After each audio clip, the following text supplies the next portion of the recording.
demander aussi votre avis sur la taxation des revenus au-delà d'1 million d'euros à 75%. Écoutez, moi je trouve que les cris d'orfraie qu'on entend ça et là vis-à-vis de ceux qui seraient bientôt parmi les plus démunis au motif qu'ils paieraient des impôts dès lors qu'ils touchent 1 million d'euros par an, je ne sais pas s'ils s'imaginent ce que ça représente dans un pays où, il faut le rappeler, un salarié sur deux ne gagne pas 1 500 euros.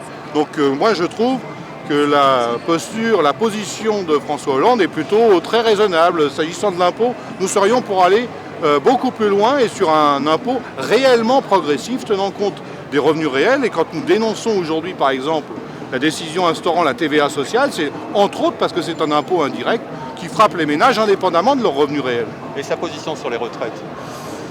Écoutez, François Hollande, jusqu'à présent sur les retraites, a dit qu'il prendrait une première mesure qui est la restauration du droit au départ à la retraite à 60 ans pour ceux qui auraient 41 années de cotisation, et pour le reste, il ouvrirait une négociation pour revoir l'ensemble des paramètres. À partir du moment où il y a négociation, ça veut dire que la porte peut s'entrouvrir sur un retour que nous considérons indispensable du droit au départ à la retraite à 60 ans pour tous et la reconnaissance des métiers pénibles, puisque dans plusieurs métiers, l'espérance de vie n'est pas du tout la même que pour d'autres catégories, ce qui nécessite pour nous une disposition permettant un départ anticipé. Est-ce que quand vous appelez au référendum, c'est pour prendre Nicolas Sarkozy à son propre jeu un petit peu?